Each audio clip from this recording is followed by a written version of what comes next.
Scott Stevenson, welcome to the show. Thank you, sir. Thank you. We discussed that you're in paradise there, and the waves are crashing in the background. It's very beautiful. Yeah, I got the palm tree behind me.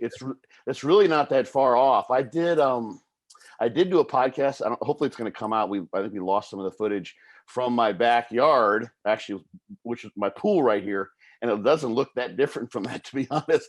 I just have a pool, but there are palm trees in my backyard. So people who've seen my Instagram have actually seen me doing COVID exercises on the palm trees.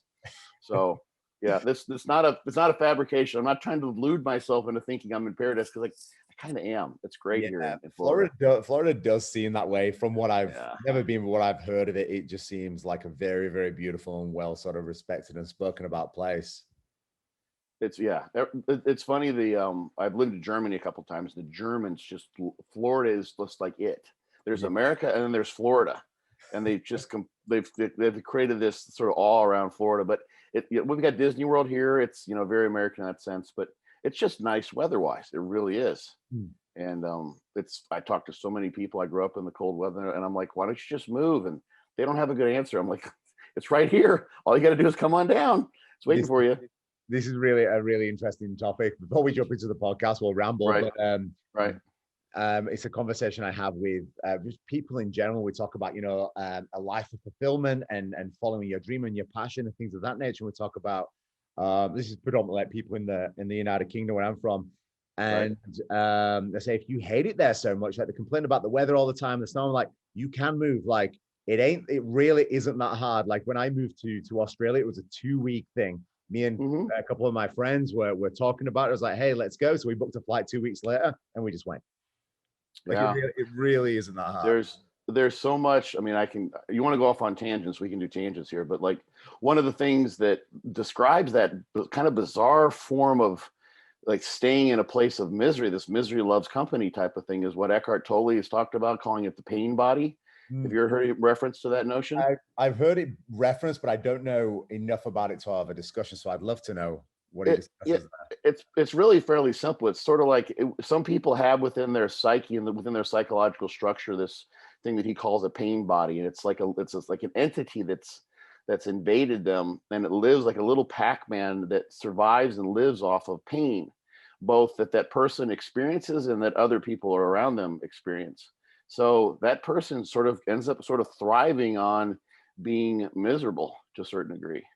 And like that connects back to the notion of the hedonic treadmill, where people have certain level of happiness that, regardless of the life circumstances, they may be happy for a little while, they win the lottery, but then they float back to finding some way to be miserable one way or another. And that's just an aspect of where they sort of are. So they're actually at their settling place, their set point, so to speak, personality-wise. I think many people are, just to have enough dissatisfaction, because it gives them something it gives them, their brains, their monkey mind, some substrate upon which to gnaw, or in the pain body construct, it gives them some pain to feed on, so to speak. With the people, as you probably experienced in your practices too, that do suffer with that, how do you have that initial conversation to, I guess, motivate them enough to think that little bit differently, to go, is this really what I want my life to be about? Well, it'll depend on the person and where they are. I mean, we can go. I'm not a psychologist. I know just enough to be semi-dangerous, but it's sort of it can be kind of a stage of change model type of thing, if you want to envision in that way, where some people they would be what you call pre-contemplators, as far as like making some behavioral change, in this case for a psychological or a wellness outcome, and they're not even worried about it. They're happy just bitching and moaning, so to speak, all the time and complaining. And then other people are starting to contemplate, like, okay, like, here I am. And for many people, and this is purely just me as a person, this is my personal observation, is that a lot of times people have to hit the bottom of the barrel before they're going to make substantial life changes in some way, shape, or form. They have to come to some kind of a dead end street in some way that they have to climb out of on their own, because those are internal changes you're talking about. But I often sort of reference, like, as a story, it's a real basic one. There's a couple stories that I like to sort of interject and throw at people. Like, one was an analogy that Eckhart Tolle uses in one of his books. I think it's Power Now, more than likely. And he says, you know, most situations that, you know, might frustrate you are very akin to if your car breaks down. And so your car breaks down, you get a flat tire, you've got kind of three choices. You can get all pissed off and kick the tire and, you know, get mad and pissed and call somebody and say, you know, I just got new tires, and this guy's obviously they weren't actually new tires and I got ripped off. And you can just feed your pain body and be all pissy about it. Or you can let the tire, you know, burst. You have to pull over. You can get pissy about that to some degree, which would be a very normal reaction, you know, given the circumstances.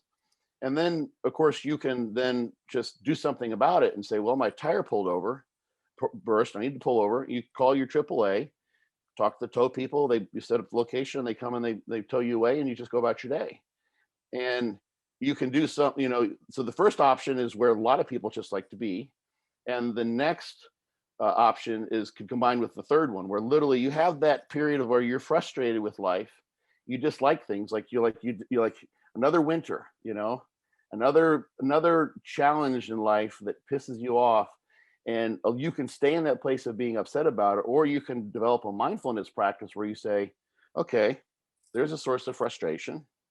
I can keep kicking my tire, but that doesn't do me any good, really. That just, and I'll connect this with another story, which is one of my favorites, which is it just puts you in that place of self-harm, essentially, in staying angry, staying upset, staying frustrated, you know, with elevated sympathetic drive. Cortisol levels are going up. That place is harmful to you, literally, physically, psychologically. So if you can become mindful of that, you can just say, well, you know, me getting upset doesn't do anything to solve the problem of my tire being flat. You know, I can do that. That's a normal reaction. I can be mindful of it and say, okay, I'm pissed. Makes sense I'd be pissed. I just had that tire changed. Anyway, let's call AAA and you take care of it. And I'm a licensed acupuncturist, so I don't have an active practice now, but I maintain my license.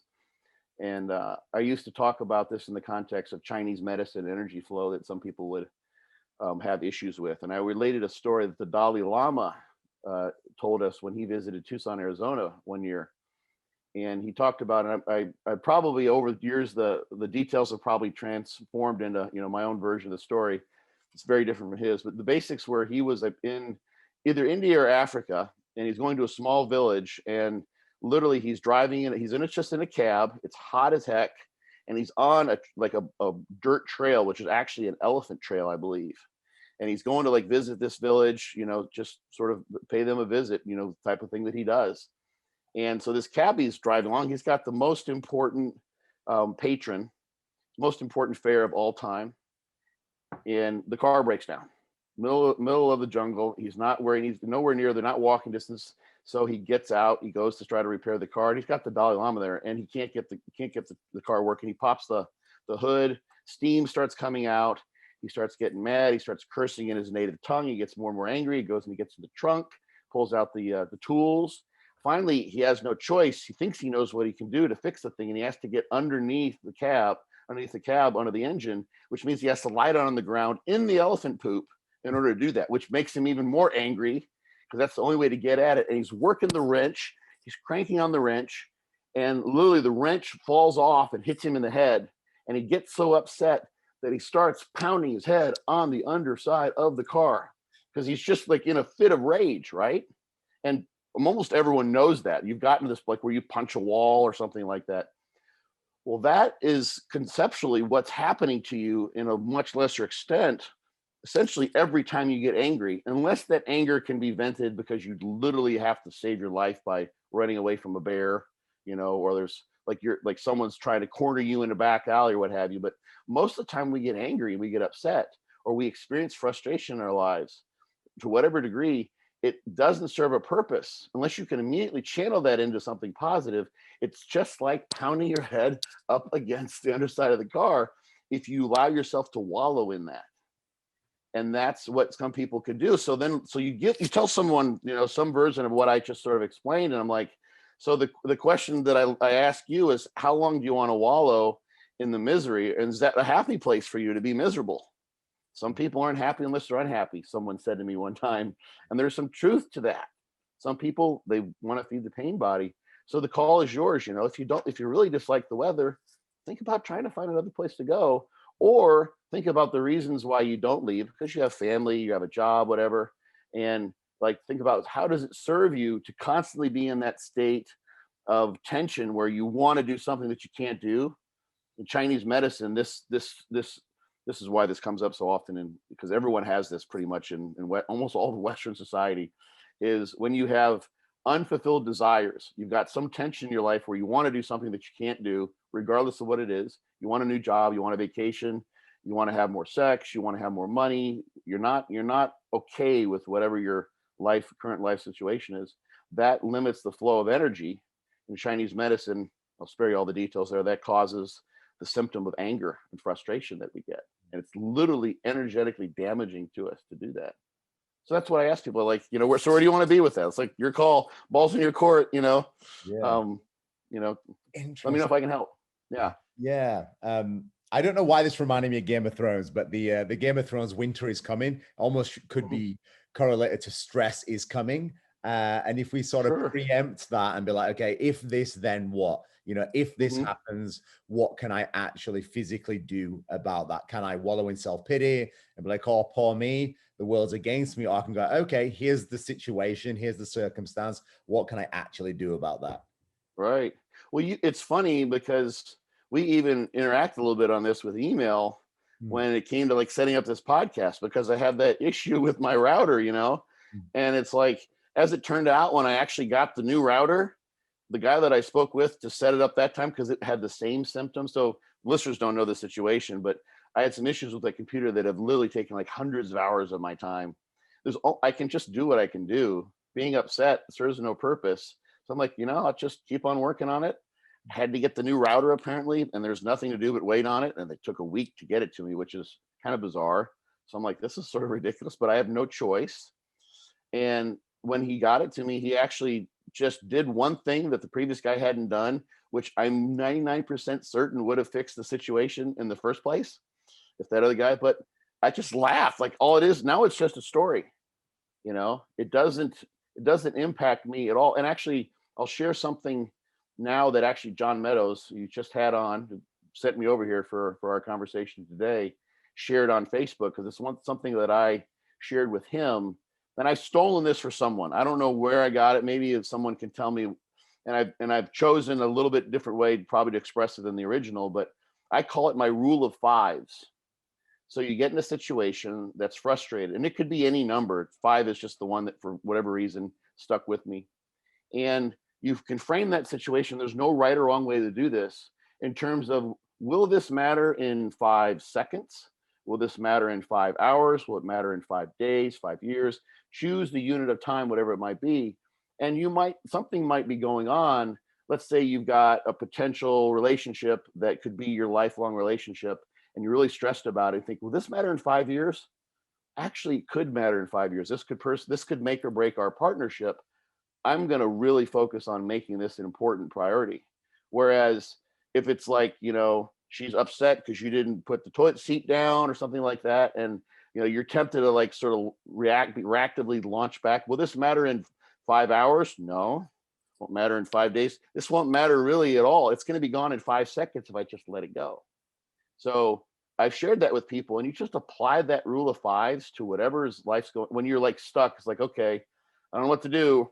Reframe, frame it in any context you want, in a temporal sense like that, and you can figure out what's important, why it's important, and most things just become the unimportant. Essentially, they'll kind of, you know, fade away most of the time.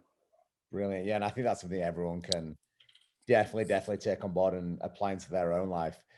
We should probably get into the show, I think. Oh yeah, well, right on. This is the show, right? Yeah.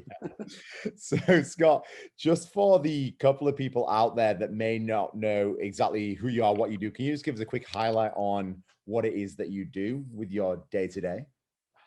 I like when people ask me that. I sometimes I give the somewhat facetious synopsis that I'm a purveyor of bodybuilding brain candy. Yeah. Have you heard me say that before? Yeah, that's somewhat what I do. Like, this bodybuilding is really, it's a hobby for many. You know, it's a first world pursuit. You know, it's a luxury activity, so to speak.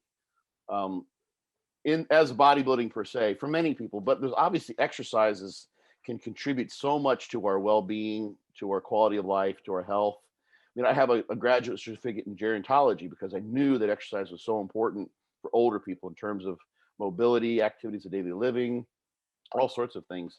So, but what I kind of do in large part now is try to help as many people as I can through this medium of bodybuilding, which, because of the nature of the endeavor, is so interwoven into our lives as a lifestyle, that actually ends up permeating many aspects of how they live.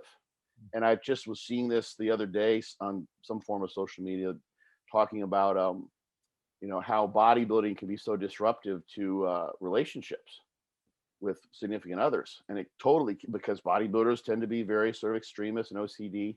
So, being able to help someone navigate some of those things, be it anything from one end of the spectrum, like, do I really need to train 6 days a week for 2 hours with a high volume? Or are there other options that might prove potentially helpful for putting on muscle size? That in of itself, being able to feel like, I'm justified from a scientific and a practical perspective. This Dr. Scott guy, I don't like the doctor thing, but people call me that. I prefer just Scott. Scott said, he's got some pretty solid evidence. I can drop back to 4 days a week. And then I can spend those other 3 days a week with my family, with my children, with my significant other. That can help. When it comes to, on another end of the spectrum, might be those who are engaging in using PEDs. And it's doing all sorts of things to their psychological health, to their sexual health, to their cardiovascular health, to their musculoskeletal health, joint, you name it. All the things that can be impacted by use of hormones or other PEDs. So I can help with those things, help people navigate those if they so choose to do that. So I've basically sort of taken something that I just had a natural affinity for and combined curiosity and managed to learn a decent amount, so that I have now sort of the blessing, really, to be able to help as many people, as just tons and tons of people from various walks of life. And it's really just, life just like every day is a joy, to be honest, because I just get to walk around kind of doing good. And it's not like I'm sacrificing myself to do that. I'm getting to play. It's on my playground, I'm out there, like, I'd love to play kickball. I'm playing kickball every single day. And everyone who comes to me wants to play kickball. I help them become better kickball players, and they leave happier. I get to help people. So, it's a win-win all the time. So that's sort of the global. I mean, there's all sorts of bits and pieces. I've been doing this for 40 years now. I'm 50 now. So there's, the mechanics of my career, so to speak. But that's the most important part, is that I'm able to do what I love and help people along the way. Yeah. I don't know how in depth we can go about this, but just when you mentioned sort of PEDs, it reminded me just of a lot of people I've seen, even recently, especially youth and young kids, sort of turning down that path, whether that's potentially looking at some kind of professional bodybuilder or a social media influencer of some sort that potentially could be taking something of that performance enhancing sort of supplement. And the youth that even have conversation with me about it, asking about things like trend, things like testosterone, things like, growth hormone, all these sort of interesting things. And I'm like, dude, you're like 16, 17. Right. Do you see that much? Have you seen that much in your sort of experience? And what could you say to those sort of people that are who are still growing and looking down that path before they've even had, 10 years at least training? Right. Well, I think the thing, and there's actually at the Society for Weightlifting and Injury Specialists, Swiss, Ken Kanakin runs that. He's had a couple PED roundtables. One was like two of them now. We didn't have Swiss this past year. He's going to do it again, I believe. But I was able to speak on both of those, and we covered sort of this issue. And one of the things that I think I noted the last time that's super important is there's this, and this is just kind of human tendency, but I don't know how effective it is. It's something that works well if someone is a father or a mother, a parent, or a close relative, or a neighbor, or a person in position of authority that's right there in the immediate vicinity, the locality, geographically. Like, in a small village, let's say, as sort of our natural human inclinations have evolved from, to say, you know, what do you think you're doing? You know, put 10 years in the gym, you know, you shouldn't even think about that until you've been squatting, you can squat 500 pounds and blah, blah, blah. And that really doesn't register many times. For some it will.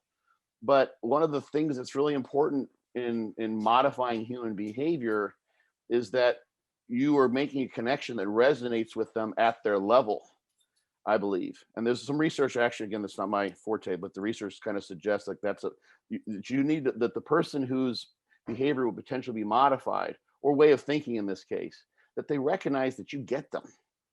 And there's all sorts of reasons why that might be. It's like, one, they know that your information is valid and applicable to them, you know, because you've shown to them that you understand where they're coming from. So it makes sense. It's like, you know, if this person, you're asking someone about like, what's the best sports car to drive, and they tell you this, that, and the other, and they've only had, you know, trucks, you know, and Jeeps, like they don't know anything about sports cars. Why would I trust their information?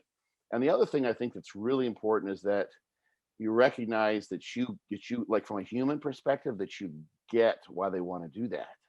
So if someone's thinking about that, the first thing I do is like, I totally get it. I did so many like crazy extreme things, not drugs when I was a kid, but just training, like ridiculous kinds of training that, you know, I've only heard very few people would do, because I really was so enamored with all this. I just really loved, so I had so much passion, so much drive, so much energy to put forth. So kids that are seeing that, one, I get where they're coming from. I was as go get them as anybody. And now you have like this, I don't know how I would have been. That's the other thing I have to admit, is that if I had grown up 20 years later or 30 years later, I would be in a very different set of circumstances than I was in when I was the age of someone who's in their teens now, because they've got exposure. They can get all these things pretty easily. No one's checking age when you're, you know, trying to order things online through a black market source. So they can get this stuff as long as they try hard enough. And their local gym doesn't have like one or two big guys. Their local gym is on their phone. Their local gym has all these amazing guys, and they have the influence it's not a random sampling of influences that you're getting. So the guys who are talking about openly about using gear, those voices are so much louder.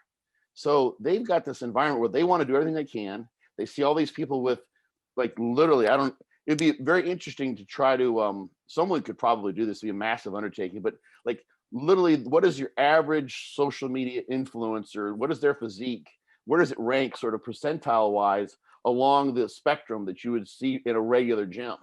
Most of those people that you can see, you can just scroll through hundreds, thousands of them, look better than almost anyone you've ever seen at your local gym, right? Every single one of them. That completely skews your perspective of what's achievable.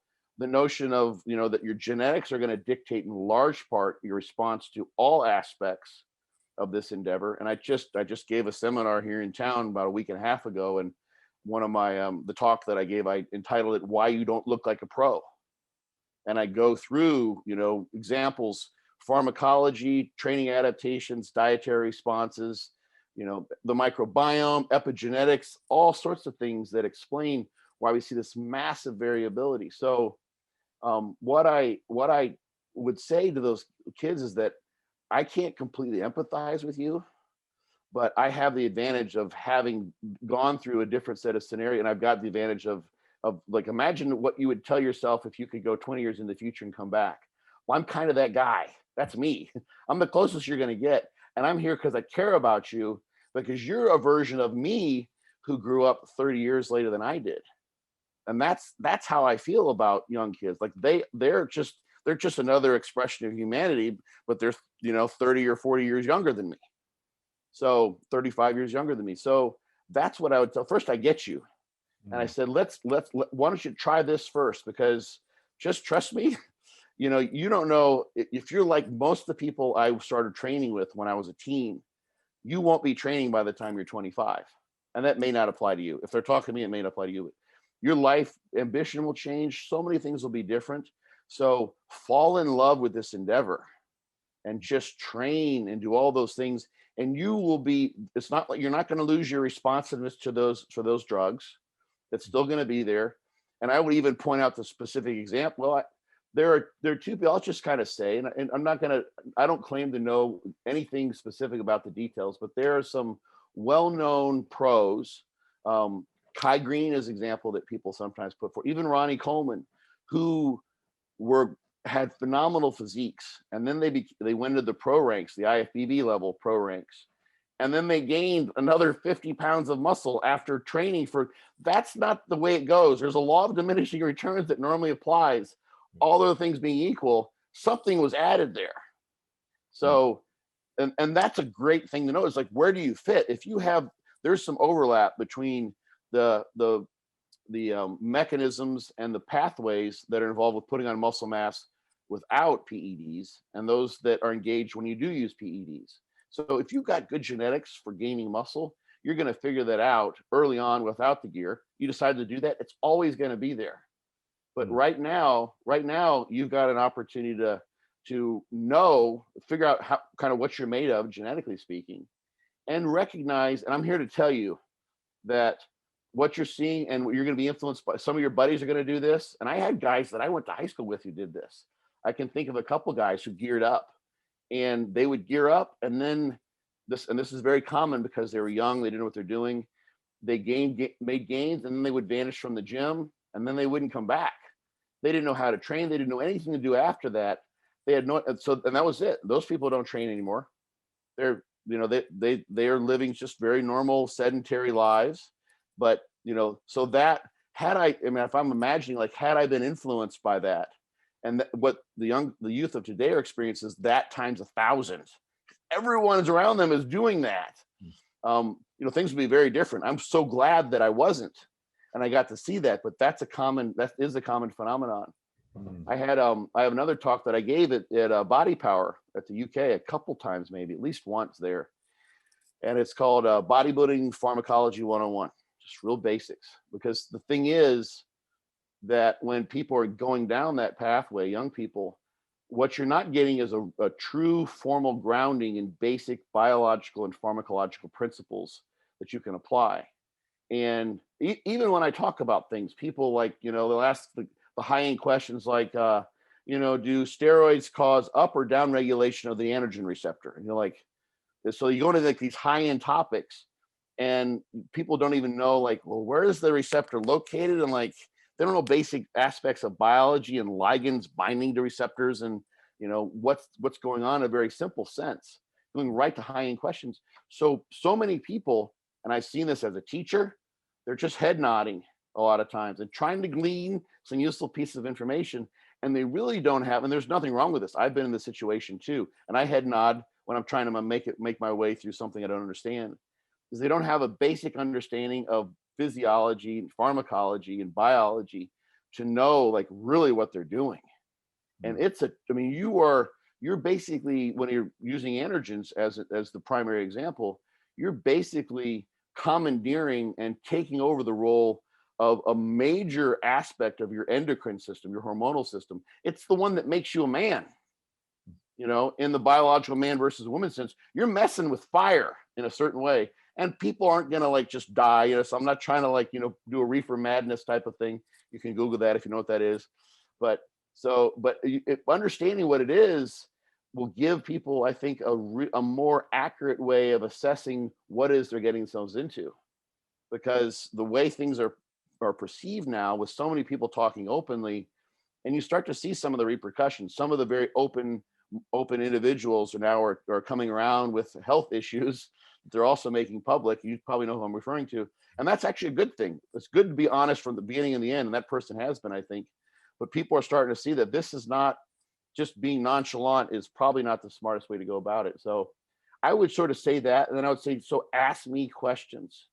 Ask me questions. When you're done, ask more questions, and just keep asking questions the entire time until you feel like you can listen to anybody talk about anabolics and you know everything they're saying backwards and forwards, it'll take you what, 6 months? You got hopefully 60 years to train, and play with this stuff. 6 months is nothing. Totally worth it. Then you're an expert from the get-go. So that's kind of what I would say in response to that. No, thank you so much for sharing. I really do appreciate it. Sure. I'm sure a lot of people out there will appreciate that too. It sort of comes back to, I think, knowledge being the fundamental pillar to success, right? Like if you really care about something, if you're going down a particular path, then educate yourself on the basic principles and the fundamentals, because it'll give you at least the foundation to build upon and sort of take your career or your lifting career much further in a safe manner as well, in a healthy manner. Question the sources of your information too. Because many, like, Instagram it's a social media platform, but it's just, in large part, it's some people are providing information, but they're also selling stuff, and I'm selling books. I got stuff to sell. I make money through this. But anyone who says just believe me, or just in some way, shape, or form insinuates you should just swallow their information without feeling satisfied as to the source of it and the validity of it, is someone that you would just sort of put an ounce of salt on their opinion, so to speak, with a grain of salt. So yes, it's something I say to my own clients and anybody that I educate via like social media or these platforms is question everything, including if it's coming from me, because I don't see it as disrespect, see it as you actually wanting to further your own knowledge, which is the whole game, right? So absolutely question everything that I say, so I can actually give you a good enough answer. And it also, for me, it stops me from talking about shit that I don't know. Sometimes when you get into it, you're like, oh, kind of, I know a little bit about it. Be like, hold on a second. If I take this too far, they're going to think that I'm this like expert, and another expert could look at me and be like, you're a fucking idiot. You got no idea what you're talking about. And I don't want that. Yeah. It's not, the thing is, and this I always mention this, people will sometimes use quote unquote authority's opinion on something as the basis to argue a particular point. And it's just because so-and-so said it, you would presume because of their credentials or their supposed expertise that information is well-founded, but in and of itself, that doesn't mean that. In fact, what that means is that information should be easy to figure out and substantiate from other sources as well, because that person's, it's solid, it's got backing, it's got justification, there's research, there's a study you can find to substantiate that particular specific piece of information that you may have gleaned. So the people that sometimes people shy away, like, when I come across an asshole, like an asshole asking so-and-so, too many questions. Like, no, that's kind of that's what they've been trained to do. They are the expert. That's what they do, is they answer questions. So it should be the other way around, but it's just not a social norm to do that for many people. And that's unfortunate. And let's face it, there are a lot of people who are very intelligent and have lots of information, and I can totally get this too. Sometimes you get tired of being asked the same questions over and over again. And sometimes it's very hard, and I see this a lot, and I understand it, for when someone who has a very rudimentary or essentially no understanding of the topic, they ask a question, and then the person gets frustrated. They see, like, that's a stupid question. They think of it that way. And then, of course, that just totally stifles further communication. When really it's like, there's no stupid questions. There's just uninformed questions. And, you might say, I tell you what, like, that's a really good question. Here's what I suggest you do. You might go, take this course or read this article that I wrote, and it'll get you up to speed. And then we can talk about some of the more important nuances. But right now, I think my best answer wouldn't make sense to you, because I have the sense that you don't have the foundational knowledge to take it in the way I want you to, so. I think people need to take some responsibility for their own sort of education as well, right? Like, rather than just asking, going, okay, I'm going to take you at face value for everything you say. It's like, well, no, take what they said, but go and educate yourself to know, if what they're saying is actually correct, but so you actually understand these basic fundamentals of whatever the subject matter is. And here's the thing too, and this comes back to what I was saying about trying to connect with the recipient of the information, the person you may be trying to help, is that the nature of what is experienced with social media and television and so especially now because everyone's locked away, is very much, I mean, they play upon this. It's really it's quite dastardly when it comes to advertising and, you know, algorithms to try to get you to buy things, is they're constantly bombarding you with rapid bits and pieces of information. And so that's what your brain is continually impacted by. And for me to say, and I see this as an example when people ask me questions and they bought my Fortitude Training book, and I say, that's a great question. Would you get free membership to my discussion board? I would love if you come over there and ask the question there. That way everyone reading that board can get it, and I can give you a much better answer. I don't have to limit my, you know, if I give them audio, you know, voice message, 1 minute segments, I can type it all out. I can include the references that apply. And rarely do people do that.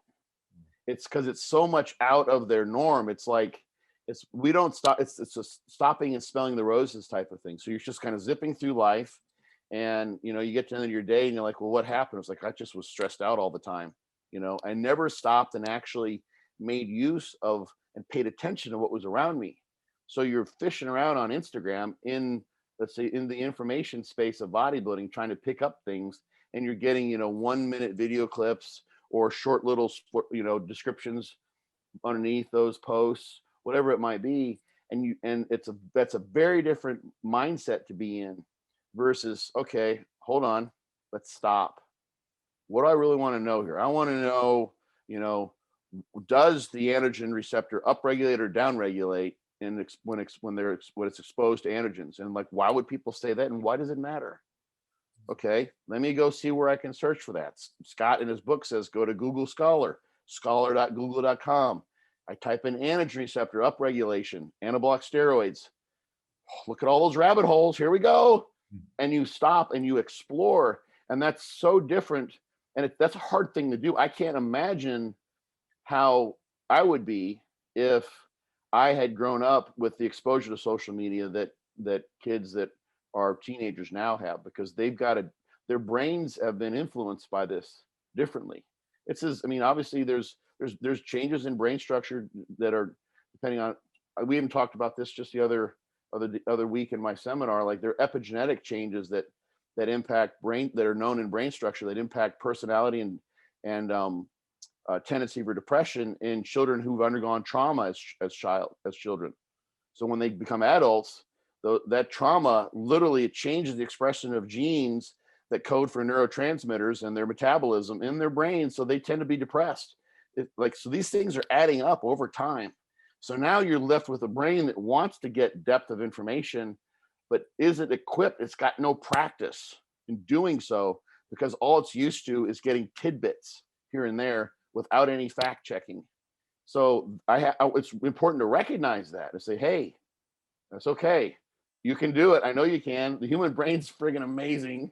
You can make this happen, but you got to recognize that you got a handicap. It's like, you know, the reason why you can't run that fast is because you are handicapped by what you've experienced in life.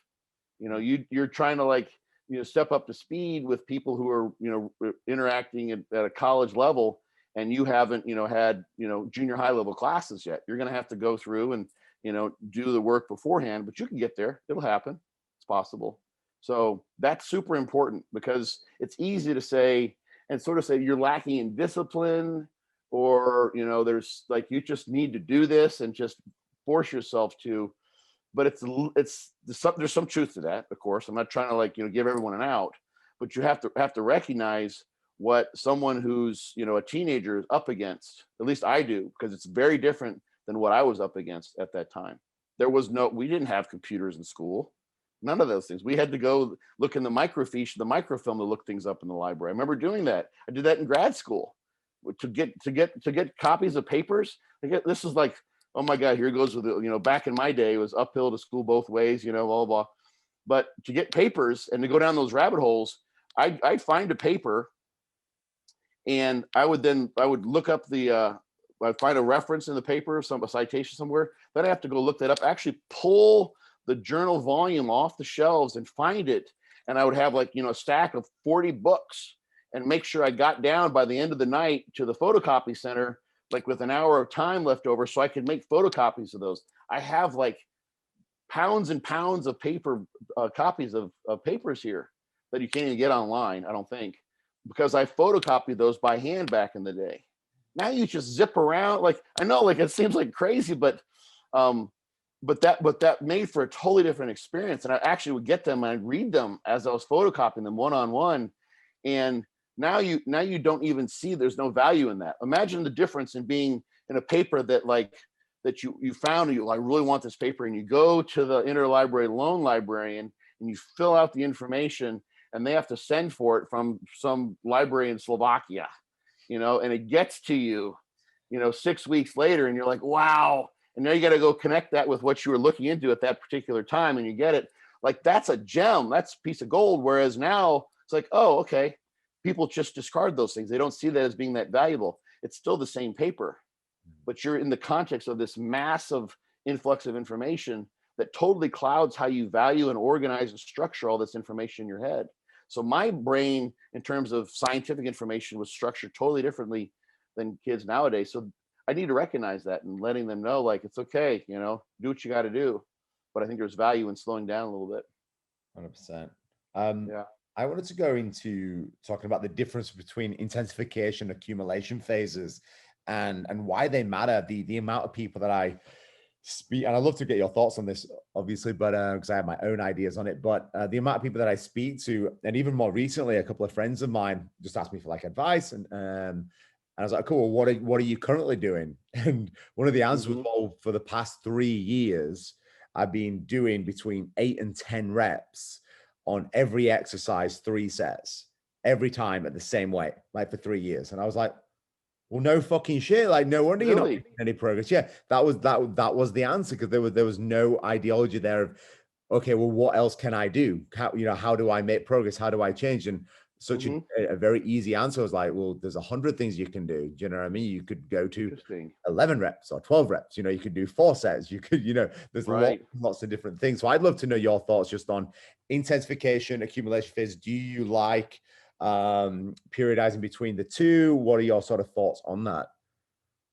It's funny you say that, because in anticipation of this kind of question, about 3 or 4 weeks ago on my podcast, the Muscle Minds podcast, I just did, part of the podcast was dedicated to just training principles. So specificity of training, progressive overload, periodization being one of those, et cetera, et cetera. And so first things first, exactly like you said. So you need to have basic training principles in place. So are you training specifically? In this case, we're talking about someone's trying to gain muscle as a bodybuilder. Resistance training is going to be our most specific mode to do that. And are they training in, a rep range that makes sense? So that's not a problem for most people, unless they're trying to do like sets of 4, which is going to be very, very odd. So you're good to go there. And then the biggest, of course, principle for bodybuilders is going to be progressive overload. So if you are applying progressive overload and you're continuing to do that and you're making gains, my first thought is, if it ain't broke, don't fix it. And so that's going to be the main thing when someone's considering whether or not they're going to periodize in the way you're talking about this. That's a kind of a very specific aspect of periodization, where you've got overload phases or strength phases and hypertrophy phases, accumulation, intensification phases. There's tons of different terms that can be used for, but intensification is basically sort of a strength-oriented phase where you're using higher loads. The reps are thereby lower, and you're trying to increase strength. Accumulation being a higher volume phase. You're trying to increase your workload capacity in some way by training with a little bit higher volume. And those are sort of 2 aspects of even like the most kind of foundational linear periodization from Matveyev, from way back when, that you'd see in strength and power athletes. So some of that is historically related, because those individuals would come off of an off season where they were doing like active recovery work, it would be called, where they're just going and they're staying active, they're going on hikes, they're going on vacation, they're having fun, and now they're literally sort of out of shape, and they need to come into the gym and develop some work capacity by doing some higher volume stuff. And they don't want to try to like train, they're not as strong as they once were, so that you don't want to have that psychological impact. And they start training with the volume, and then eventually the reps will go a little bit lower as the weight goes higher, and then they would eventually go to potentially a power, especially if they're an Olympic weightlifter. That's the kind of most classic example. So they would go from a quote unquote hypertrophy, as it was called. And what happens then, of course, is they may, especially if PEDs were involved, gone from a non-PED using period, an off period, till they start back up, and now they're going to regain some muscle mass they may have lost due to detraining, and or by reinstituting the use of smaller amounts of PEDs. Then they go to a strength phase, and then what you might call a power phase, even though that's kind of a misnomer in terms of actual power, but the reps will be even lower. So those, like, that's a 3-phase, that's your standard basic, and that can be used for powerlifting really effectively. Jan and Terry Todd used that for the University of Texas powerlifting team for years, and they just dominated collegiate powerlifting for like 15 years. Like they won, like there's one 10-year span where I think they won like 7 or 9 of the collegiate powerlifting championships as a team. And they would just do sets of 10, sets of 5, sets of 3, and right into the meet. And then the meet, they just do a taper. That was it. Everyone did the same thing, and they just kicked ass. You know, very, very simple. So first and foremost is there some progressive overload being applied? So is there really any point, and are you making progress? I know people and who, like one guy in particular I'm thinking of, who got just brutally strong, and that's essentially what he did. Everything was sets of like 8 to 12. We could get more than 12 reps. He increased the weight to like something where you could get about 8. He just kept doing that for like 5 years straight. You can do that if you're so motivated and happy with it. So all of that applies. That's literally, you don't need to get fancy. You could just keep doing that, and probably most people are going to get, depending on the person, your average trainee who's sort of moderately invested in this is going to get, assuming they like training that way and they're willing to put forth their effort, they're going to probably get 90% of what they're going to get simply by doing it that way. So then what does breaking things down into some sort of periodization scheme do? So what would be the purpose of the accumulation? You may have had a deload period where you want to add back the volume, and this is just a certain way to do that. And it also changes things up. So we have the other training principle of variety, which makes things fun. That's, I think, the most important part of so much of this, is that your motivation is in place. If you ever had a day where, like, I do this sometimes, I use the gym for therapy many times, and I've got something that's really been eating me, and I can do this. Most of the time I just blow things off, but I've done it for so many years. I can turn on and really almost kind of evoke, it's almost sort of a joyful feeling in a way. It's definitely adrenalized, but I can evoke almost like kind of a rageful attack mode in my mind. And there are some days when I can turn that on, and what I can do is just, it's categorically different than what I would do otherwise, just at least in terms of performance. So if someone is enjoying what they're doing, they like going in, that's gonna do everything. So whether they use accumulation and intensification phases, they use a Matveyev model, or they do some sort of undulating type of thing, or they do like a DC training or a Fortitude training, it doesn't matter, as long as they're enjoying it. And just having some control over the knobs makes things enjoyable. The thing is, from a bodybuilding perspective, that might differentiate having accumulation phase or higher volume phase and more of a strength phase, are a couple things. One, people might say, well, higher volume stuff tends to be something that would perpetuate more type 1 volume in terms of type 1 muscle growth. And the studies are mixed on that.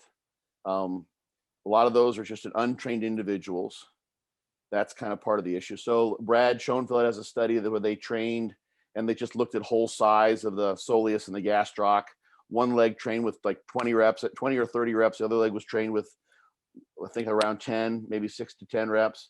And the increase in size in both legs was the same.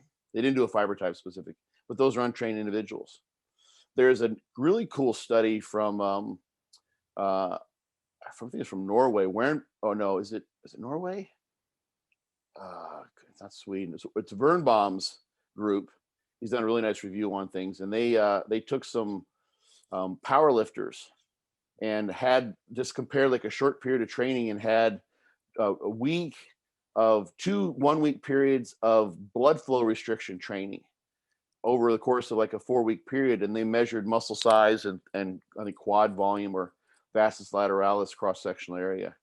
And in doing that, and the thing that's interesting about this is that these were powerlifters who trained in a very powerlifting specific manner. In doing that, they created some pretty massive increases in type 1 fiber that didn't occur in the control group, which just kept on doing the regular powerlifting.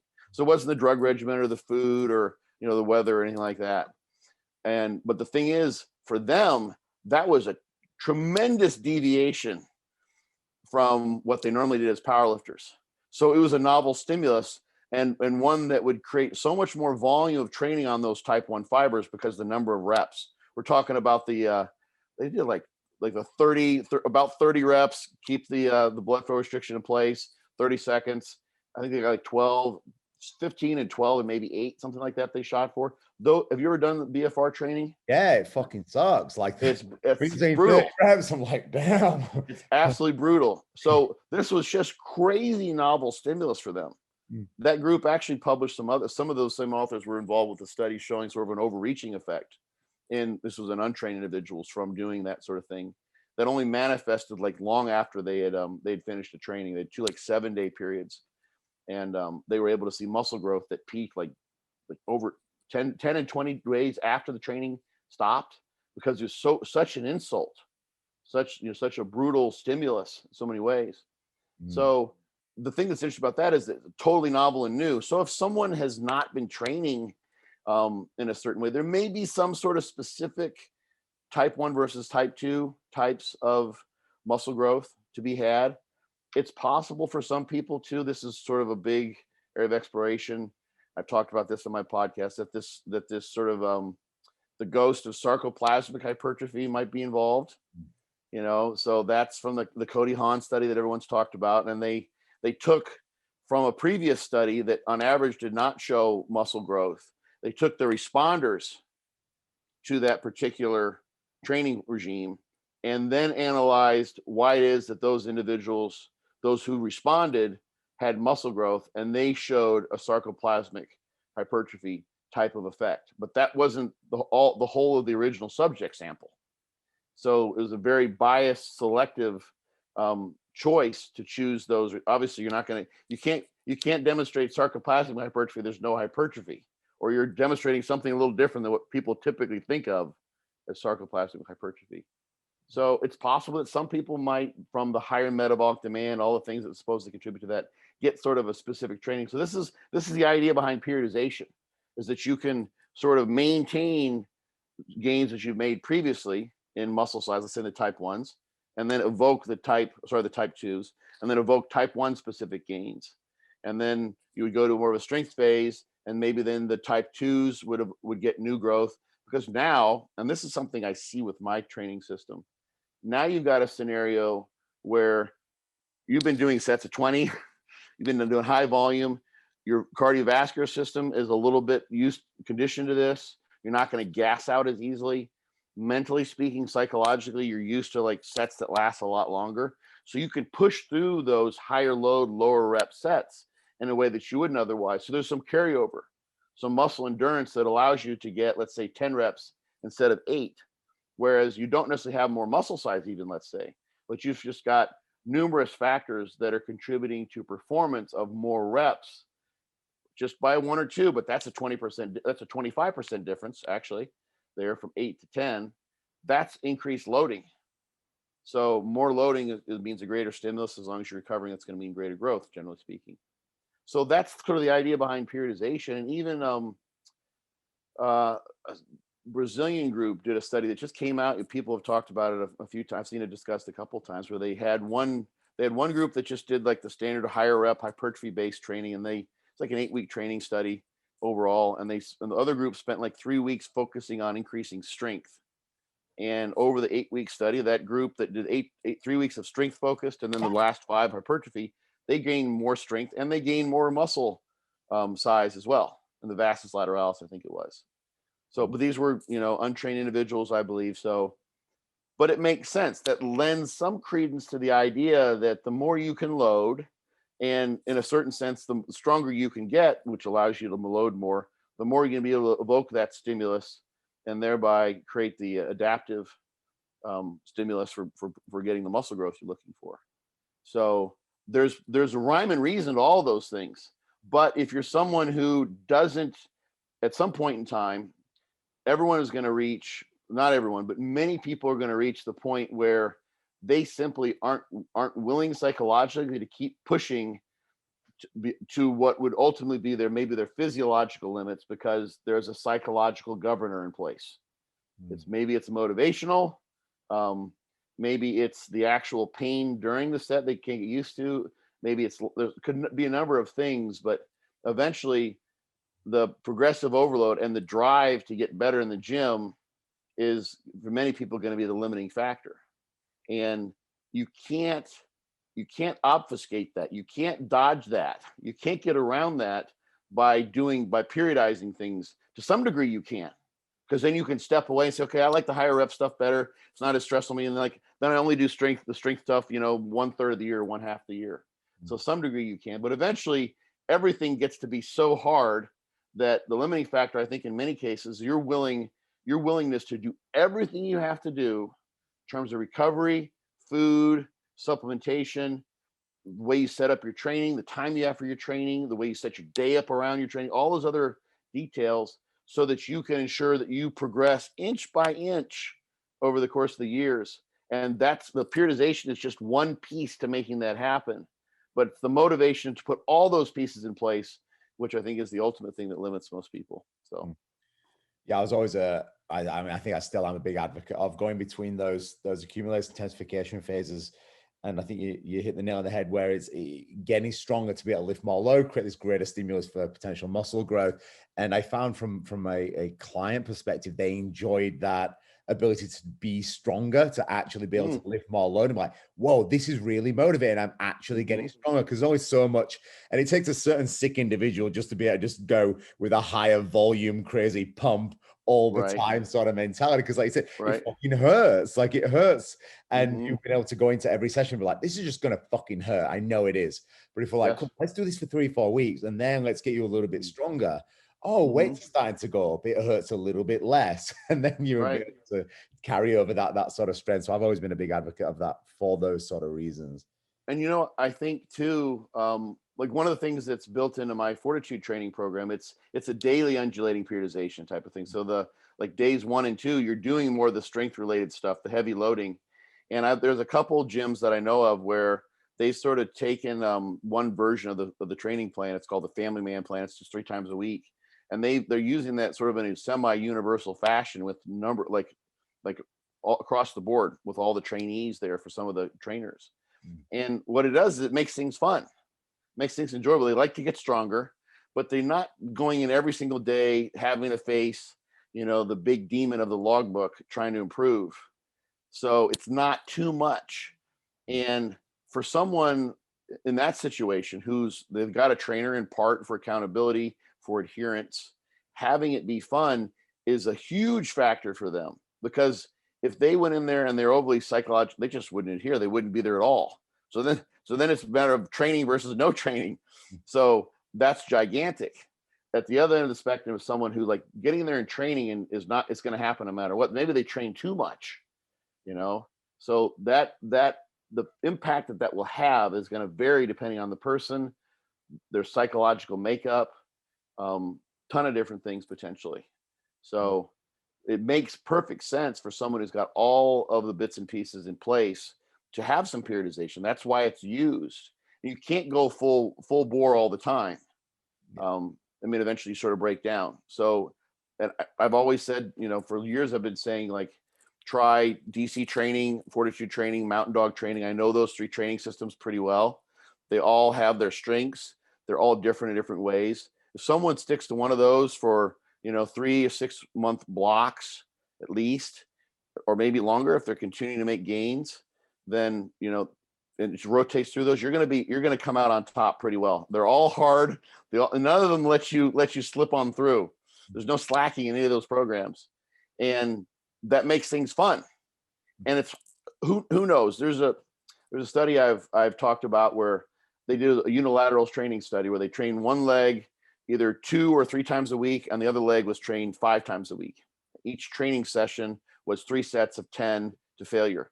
Just knee extensions for the quads. They're just worried about quad size. When they initially presented and published these findings, frequency didn't matter. the 2 or 3 or 5, it didn't matter whether you were training 2 or 3 or 5 times a week, which also was varying the volume too, because it was 15 sets versus 9 or 6 per week. It was a wash. So it's like, okay, frequency doesn't matter. But when they looked at the individuals, there were some individuals who grew really well, regardless whether it was 2 or 3 times a week or 10 times or 5 times a week, 15 sets a week. And there are some who didn't grow all that well. And some grew better from the higher frequency, higher volume, and some grew better from the lower frequency, lower volume. So everyone's going to differ. And you don't know until you've tried those things.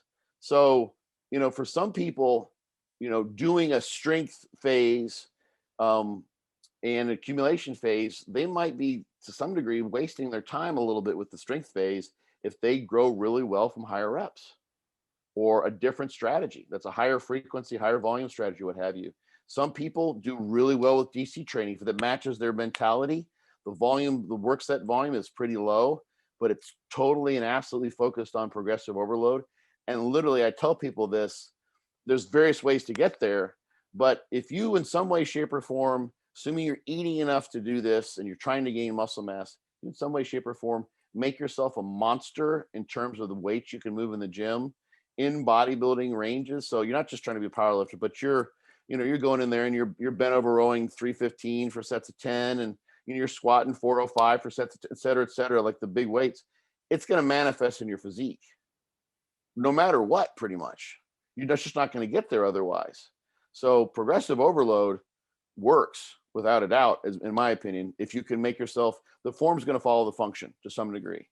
But there's the nuances between all that. Some people can actually train. I'm seeing this now. I'm doing some mountain dog training with Derek Oslin, who's an IFBB pro here in town. We kind of, he teamed up, he contacted John and myself, and John's like, get Scott in there, like he can help you with the ropes. And I'm just enjoying the training, being a knucklehead. And there's another guy training with as well. His name's Jarrett. And he's growing from this high volume approach and getting stronger, better than he ever has. This works really well for him. And it's more volume than he's done in most cases. And he's kind of surprised by it, because it's not like, let's see how much weight we can put on the bar. What's happening is that stimulus works so well for adaptation, and he's getting, of course, plenty of practice. He's training his motor system to lift the heavy weights, because John's training it does have lots of heavy. We're going into sets of less than 10. This guy's grading is like kind of amazed by it. He's not focusing on the load, but the loads are going up. That happens with John's programs, because many people do really well with those.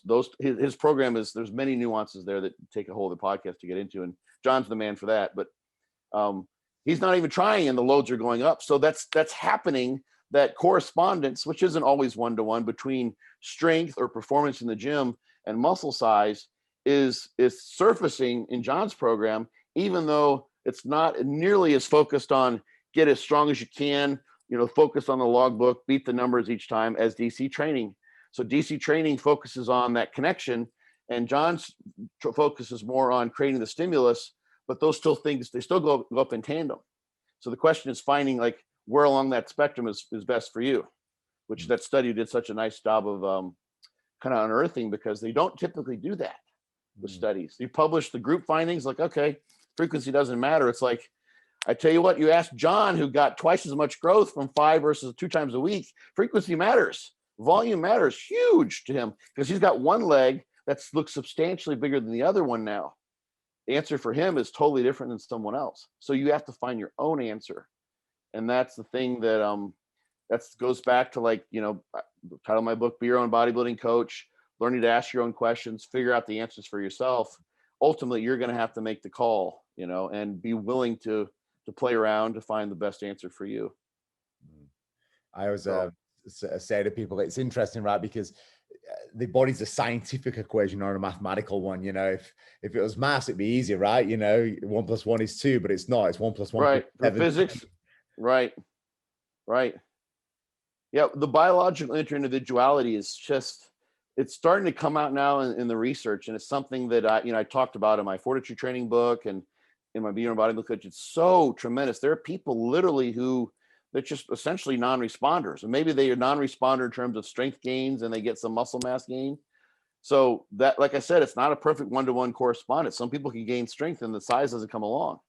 That could be because of their lifestyle, there's no food, they're just making neurological adaptation. So it's the nervous system that's allowing them to be stronger. But you're absolutely right. I mean, it's not as if, you know, those mechanisms are magical as to why some people grow better than others. It's just, we don't, like, you can't go and like even do a DNA analysis, although people are trying to sell this to people. You can get a DNA analysis, see what genotype you have and how that corresponds to physical performance in sprint versus endurance or what have you. But to my knowledge, there's almost zero information out there as to what genes would dictate what type of training program you would best grow from. That's something totally different. And there's so few studies that have even gone in to ask that question as to why some individuals would grow better from certain training programs than others. The next level is figuring out what their genotype was, and then trying to figure out the correspondence between genotype and those who do better with higher volume, higher frequency, or what have you, versus some other end of the frequency volume spectrum. So there's nothing out there. So you have to figure it out on your own. You have to be an explorer. Like, no one can say, this is my way or the highway. You just got to figure out your own way. Yeah, and it's interesting, those studies, right? Because come back to individuality, you could have the perfect genome study and the perfect program, but if the person trains like a pussy, then it doesn't matter at all. Right, and that's even worth looking into. Like, everyone has different, you know, abilities to tolerate pain, willingness to tolerate pain. You know, some of the original reps and reserve research, they, you know, would ask the people, like, you know, how many do you have? And they'd say 2 or 3 reps in reserve, and then they would actually push them to a true failure, and they, you know, they have 3 times that many reps, so they're way off. So I mean, this is sort of my in the trenches perspective on this, is that, and this is why I think that people do have success with programs like Mike Israetel's, where they're focusing on reps in reserve, is because many people are just simply not inclined to take their sets all the way to failure. So you can't set up, let's say, a DC training style plan for someone who's not willing to drive until their eyes are about to pop out of their head, and wants to go in there and do that.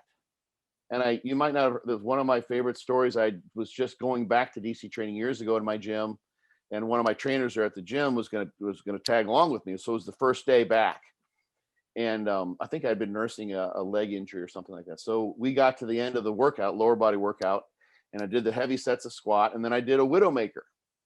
And you know what the Widowmaker is, right? So, and he'd gone through the whole workout, you know, I'm just kind of showing him how to do rest pause sets and all that kind of stuff. And we get done, and I finished my Widowmaker, and I climb out from the bars on a Smith machine. So I had, you know, I literally failed it, you know, on the machine, and climbed out under the bar, and I caught my breath, and I looked over at him, and I said, so, you know, what weight do you want? And he just looked over at me. He's like, I don't want to do that. And I'm like, what?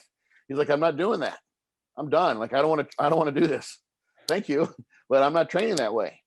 And he knew right off the bat, like, he's not willing to do that. Like, there's no way he's going to come in with me for the next X number of months and try to do what I had just done on a regular basis. And I've been, you know, training for 30 plus years at the time, and I still train that way because I like it. It's fun. But that way of training will not work for people. So they're going to have to make up for it to some degree with the lack of inroads in recovery, the lack of stimulus that comes from cutting the short shy of failure by more than, you know, 1 or 2 reps in reserve, with just doing more volume. And ultimately, I think that limits, in my mind, that limits how much muscle growth you can evoke for many people. In large part, it may be a very small amount. Some people maybe get 95% of what they could possibly get, never really taking a set to failure. That's very possible. And I suspect, because there seems to be everywhere, every time you look, every time you turn over the nutshell, you see, like, though there's another example of individuality, there's variability in that particular biological measurement, that we're going to see that some people are going to be very shy of what they could potentially produce if they tried to train with 3 reps in reserve and do 15 or 20 sets per muscle group. It's just, but if they went maybe to a more DC style type of thing, they may have to do even higher volume perhaps than the average person, but that's the ticket for them to make up for that extra 30 or 40% that they just can't get otherwise. Whereas some people can get almost everything from a particular training regime. So there's a lot to be done there. I mean, this is all like, bodybuilder fantasy land because, this is not like a major health concern. It's not like there's, bodybuilders that are dying because they don't meet their hypertrophy goals. We don't have this epidemic, of bodybuilders that are, that's sweeping the nation, they're offing themselves for this reason or something. But there is reason to understand those underlying mechanisms for treatment of musculoskeletal disorders, for treatment of sarcopenia, for treatment of wasting conditions, et cetera, so people can have muscle, because it's important for moving around and quality of life. So eventually we'll get there. I think it might be decades, but we'll get to where, it's a very simple thing to do. Literally in that study, Damas was the first name for those who are wondering, DAMAS. That's the first author on that study. You could literally, do a genome-wide, like a spectral analysis type of thing. Just let's say, what are the genes that were expressed, for instance, at the end of the training or the beginning, just after a singular bout in those individuals, or what are their genotypes? And you just do a statistical analysis to set up like what kind of profile do we see in the extreme ends of the adaptation of those two different types of regimes, where it's higher frequency versus lower frequency. And you start to paint a picture. So you do another study, you see, okay, this genotype tends to be one that where you see the individuals making really good gains in muscle cross-sectional area from a high volume approach and not so much from a low volume approach. Or maybe they've done this. There are some genes, and there's a number of studies looking at those things that tend to predict who are the responders. And that's really cool stuff. So there are people who generally respond, but as far as differentiating what specific type of program they should be doing to evoke the best possible adaptation, that's an unknown, but that's just kind of the next step. And the thing that's kind of crazy is that we do, at least in exercise science or exercise physics, there's a poor job of replication. Sometimes because you try to replicate a study and it doesn't come out the same way. I mentioned Wernbaum. He's got a review from 2011, and he's created plots with studies that use the same. Either they were doing dynamic constant external resistance exercise for the quads, for instance. So he's put all those studies into one plot and shown like the frequency versus the muscle growth. And you see across studies on a per week basis, you see across studies like just giant variability in the average muscle growth that was evoked. And some of that is probably because of how many reps in reserve their average subjects were taking. Things like, what were they doing in the lab? Were they screaming, yell at them during their sets, or were they just sort of like saying, okay, you're done, just finish when you finish? What's the volume? That's another aspect that you can't totally glean away. So you see all this variability in studies that, and sometimes you may even see, I'm just guessing, where one study suggests that one gene is a good one to have for muscle growth, and another study suggests that another one is. And some of the explanation for that could be that the type of training is important. So there's an interaction. One gene is good for training with high volume. Another gene is good for training with lower volume, 0 reps in reserve, taking your sets to failure. So those genetic tests, as far as I know, like there's no basis for them in dictating or suggesting this is the way to train. They're making some logical leaps, which is another sort of story there, but they're kind of scamming people, I think, in large part, at least in that bodybuilding specific arena, as far as I know. Maybe there's some things I'm unaware of, but I haven't seen any good data support that kind of genetic based prescription of training regime for bodybuilding purposes. So yeah, there's some exciting things to come in the future for sure. Scott, for us, for meatheads. Yes, exactly. Yes, we've spoken about so much, but I want to give, as we're sort of closing this off, 3 sort of takeaway points that people can implement in their life today, just from what we've spoken about. Is there 3 big things that you're like, this, and this are the 3 things I want you to focus on for the next 12 months? All like your whole life? No, just from exactly. Or bodybuilding related, because we can go different directions here. Let's go for your whole life in general, because I think life encompassing is going to be the best way to go for. Yeah, I mean, I'm gonna just immediately plagiarize then. Like, I just want to steal right from someone else. It's right there on my wall. Actually, I could literally just read it to you. But Don Miguel Ruiz is someone who wrote a book called The Four Agreements.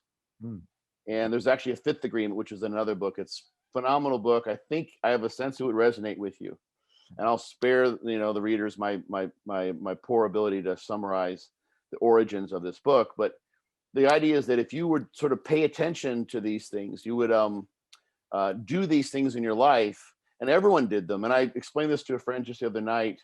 You can kind of there's Immanuel Kant had this idea that if you want to consider a particular action or a way of doing things to figure out whether it's ethically sound, universalize it, literally almost catastrophize it in a way, and imagine if everyone did that every single time they had an interaction.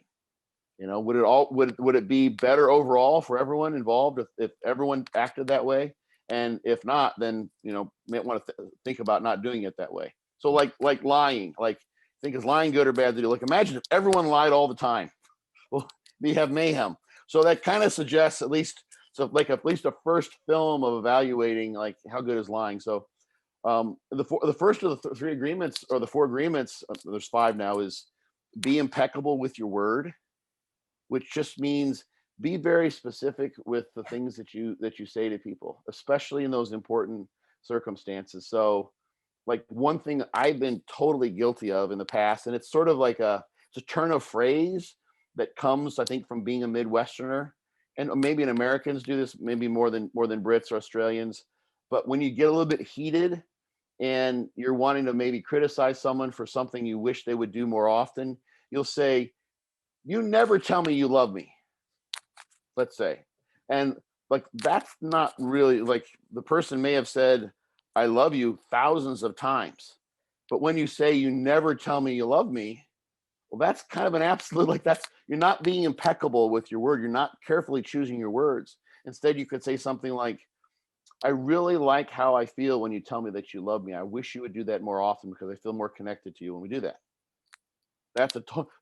So imagine if everyone did that, and I do this all the time. Things just come out of your mouth, and they're receiving what you're sending word wise, but what comes out may not match exactly how you're feeling about it. When you say, "You never tell me you love me," well, that just means that just trying to explain how much you miss that sense.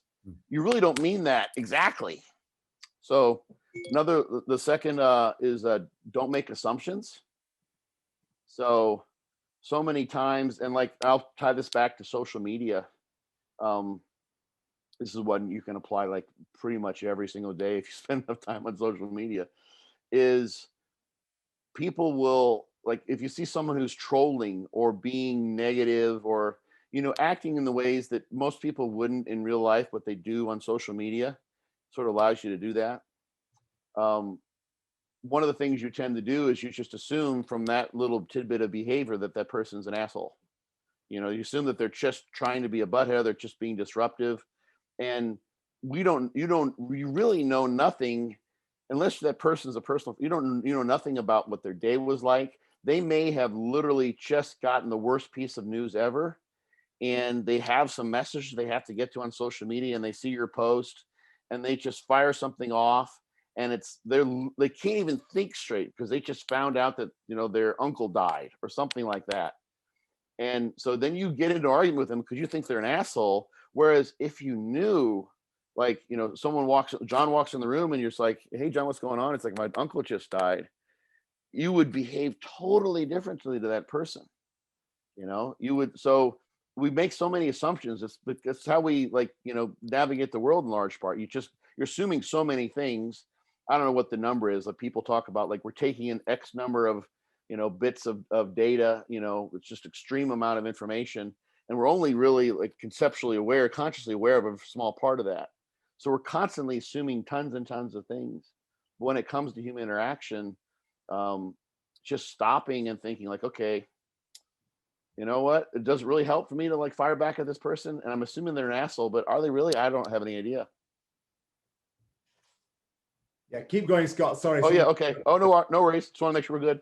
And the last one was, or that's not the last one, but it's the second, actually, of the four agreements, is don't take anything personally. And Don Miguel has a really nice way of conceptualizing this. He actually, throughout the book, he does. But he talks about imagining yourself walking into a theater, like, you know, modern day theater where they might have like 12 or 15 movies that are playing. Are we good to go? Yeah. Good on the, So, okay. someone was just walking up my driveway, was knocking on the door. And I was just Oh, okay. Yeah, I get it. Yeah. So imagine you walk into like this theater, and it's kind of the theater of your life, but it's multiple theaters. Like you have 15 movies playing, and instead of individual movies, those are the significant friends, relatives, people of your life. So you just like wander in, and there you see one. It's got your mom's name on it, and maybe you had a difficult relationship with your mom growing up, and you walk in there and you see your mom. She's the only one sitting in the theater, and she's watching on the theater this video movie of her life as she interacts with you. And you see that one birthday party where she yelled at you because you weren't interacting with the other kids, and she's like, "Get out here! What are you doing? Like you're being nice to everyone." And that was the time when one of the kids tripped you back behind the house, and you skinned your knee, and you were crying, and you were alone, and you couldn't get up and walk. That's why you didn't come in. So you have that experience. You see it from her standpoint, and you're like, and this is in the book, you're yelling, "Mom, it wasn't like that. I really wanted to be part of the birthday party, but Johnny kicked me in the knee and blah, blah, blah." Well, there's the thing, is that you can't actually reach that person. Mom's still watching. She's getting what she got. So what she's perceiving from is coming through her filter. You can do your best to be impeccable with your word, but those circumstances are going to be interpreted in the way that she typically interprets them.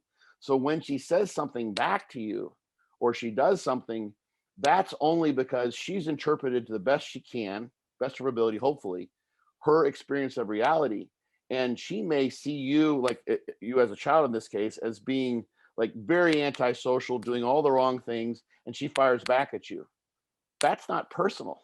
It's not really about you per se. It's about how she experienced you in that moment.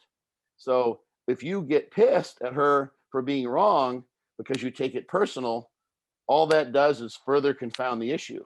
But if you can step back and realize that everyone's seeing the world through their own lens, through their own filters, and how they see you isn't necessarily your version of the story. There's three versions, as they say, theirs, yours, and then the real version. And who knows what that is? There's actually a multitude of versions. Everyone is seeing, their own version of the world. So there's billions of them on the planet Earth. And so people are going to see you in all sorts of different ways, and they're going to have their opinions about you. But if you take those things personally, then you've got two filters. You're further diluting the fidelity of how the world really is. You've got your own perception, and you've got their own perception, and now your dander's getting all worked up about how they may have misinterpreted something you tried to send. So taking things personally is hard not to do, especially when someone's screaming at you. But you may have had a situation like this where someone, like maybe they think that you would, let's say, we'll make a scenario. Maybe you go walk into a grocery store and someone comes running up behind you and they're like, "What the hell are you doing stealing my parking place? You like blah, blah, blah, blah." And you're like, "Excuse me?" It's like, "You stole my parking place." And you're like, "Where are you parked?" "Like, I'm right there in the white sedan." I'm like, "Oh, I drive a red truck. It's way over here. I didn't steal your parking place." You're like, "Oh, you're not the guy driving the blue Toyota?" It's like, "No, you didn't take that personally. You might have got a little upset because they're screaming at you, but it had nothing to do with you." So in large part, taking things personally, it doesn't make sense in many ways. Take the information in, make use of it. It's good to know if you're screwing up, if you got someone's opinion you value, but don't taking things personally can really rescue you from a lot of harm, because when you get on social media and everyone's going to say all sorts of nasty things to you, oftentimes that reflects more about them than it does you.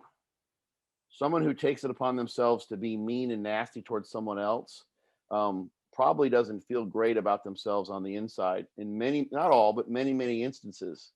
So that's not something to take personally. That's just something to realize that's how that person views the world. I'm glad I don't have that issue, because that must really suck from what I can tell. So those are three. but the book's great. So that maybe the fourth would be pick up that book and the follow-up book. No, I definitely was the 4 agreements and the 5th agreement now. They've on my list of things to check out. Yeah, they seem like very thought-provoking things as well. Very woo-woo, very kind of woo-woo, but like the basic messages make perfect sense. Yeah. I could continue to talk to you forever, Scott. I really could. The amount of value that I've written like pages of notes over here. So, I mean, lastly, sort of shutting up, where can people find you, reach out, follow your journey? Obviously, all these will be tagged below. The books will be down below. The podcast will all be below. But where's the best place to check you out? You can just go to Google and type in Scott Stevenson bodybuilding. Like, 5 years from now, that should still work, I hope. Who knows what happened with Instagram, right? Like Facebook was the thing 3 years ago, and now that's sort of fading. And I'm on Instagram, Fortitude_training.